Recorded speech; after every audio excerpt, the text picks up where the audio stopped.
안녕하십니까? 2026년 반도체 시장 인사이트 리포트 발표를 시작하겠습니다. 오늘 이 시간에는 지난 2026년 6월 글로벌 금융시장을 강타했던 반도체 주가 급락 사태를 집중적으로 분석해보고자 합니다.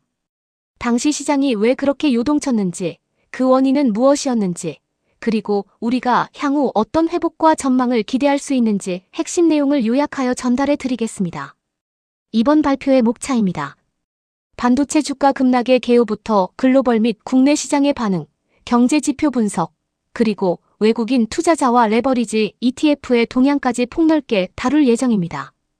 또한 시장 하락의 구조적 원인과 AI 데이터 센터 투자 확대가 시장에 미치는 영향, 향후 투자 전략과 전망까지 순차적으로 짚어보겠습니다.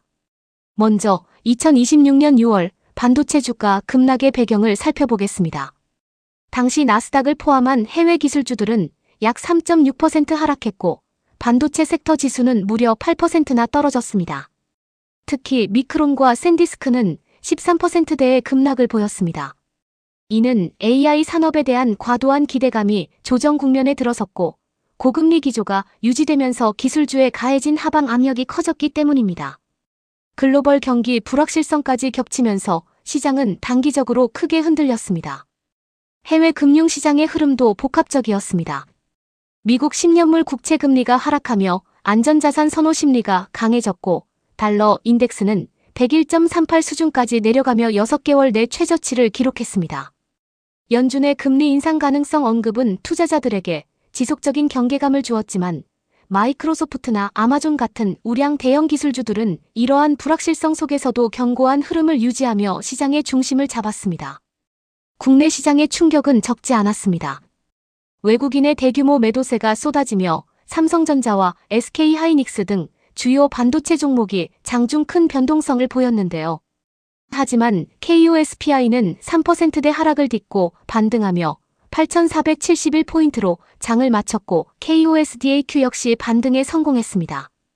레버리지 ETF를 활용했던 개인 투자자들의 손실은 컸지만 저가 매수세가 빠르게 유입되며 비자형 반등을 시도하는 모습을 보였습니다. 경제 지표를 살펴보면 흐름이 더 명확해집니다. 10년물 국채 금리는 3.4에서 3.5% 구간에서 안정세를 찾으며 시장 긴축 완화에 대한 기대를 높였습니다. 달러 인덱스 하락은 자본 유출입의 변동성을 키우는 요인이기도 했는데요. 특히 소비자 물가 지표가 6개월 연속 둔화세를 보이면서 인플레이션 압력은 낮아지고 있지만 경기 침체에 대한 우려는 여전히 상존하고 있는 상황입니다. 외국인 투자자와 레버리지 ETF 동향입니다. 외국인들은 환율 변동과 한미 정책 금리 차에 매우 민감하게 반응하며 2분기 들어 매도세로 전환했습니다. 특히 환차손에 대한 우려가 매도를 가속화했습니다. 한편 지수 추종 레버리지 상품 투자자들은 변동성 잠식 효과로 인해 원금 잠식의 위험을 크게 겪었습니다. 단기 반등을 노린 진입이 오히려 더 큰 손실로 이어지는 사례가 빈번했던 만큼 각별한 주의가 필요합니다. 시장 급락의 근본 원인을 살펴보면 실적 악화보다는 계절적 구조적 변수가 컸습니다. 분기별 자산 재배분이나 윈도우 드레싱과 같은 포트폴리오 조정이 집중되었고 글로벌 펀드들이 상반기 수익을 확정 짓는 시점과 겹쳤습니다. 또한 급격한 변동성 속에서 서킷 브레이커가 작동하며 시장 보호 시스템의 연쇄 반응이 나타나기도 했습니다. 산업 구조 측면에서 반도체 하락의 배경을 짚어보면 1분기 수출 증가율이 마이너스 40%에 달할 정도로 타격이 컸습니다.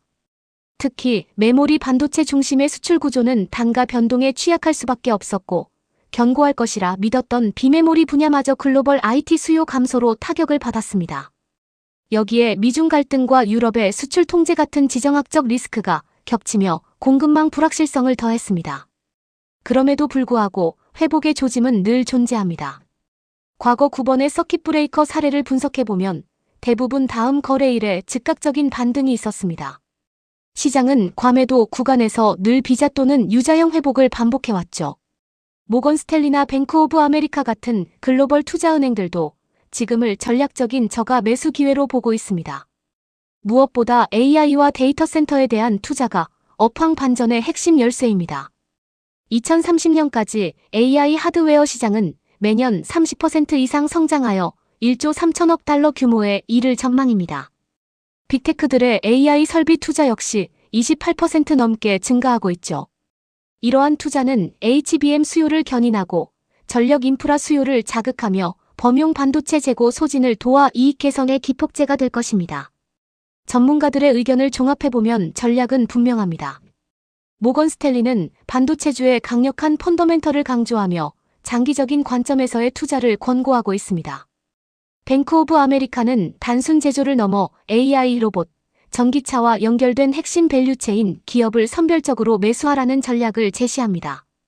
단기 소음보다는 펀더멘털 중심의 흔들림 없는 전략이 필요합니다. 투자 주체들의 행동 양상도 변화하고 있습니다. 기관 투자자들은 우량 성장주를 중심으로 포지션을 강화하며 저가 매수 기회를 엿보고 있는 반면 개인 투자자들은 정보 접근성을 바탕으로 테마별 순환매에 대응하며 기동성 있는 매매를 보여줍니다. 양측 모두 변동성 구간에서 MMF와 같은 대기 자금을 늘리며 신중하게 시장 상황을 살피고 있습니다. 향후 반도체 수요 전망입니다. 2023년 하반기 이후 수요와 가격은 바닥을 다지고 비자형 반등 국면으로 진입하고 있습니다. 중국의 리오프닝과 IT 기기 교체 주기가 맞물리면서 수요가 가속화될 것입니다. 메모리에서 비메모리로 이어지는 순차적 개선이 예상되며 미국 반도체법 등 정책적 수혜가 가시화되는 점도 긍정적인 신호입니다. 마지막으로 향후 시장 전망입니다. 7월까지는 고변동성 장세가 이어지겠지만 8월 초를 지나면서 바닥 확인이 가능할 것으로 보입니다. 9월 이후에는 계절적 성수기 진입과 함께 본격적인 실적 장세로의 전환이 기대됩니다.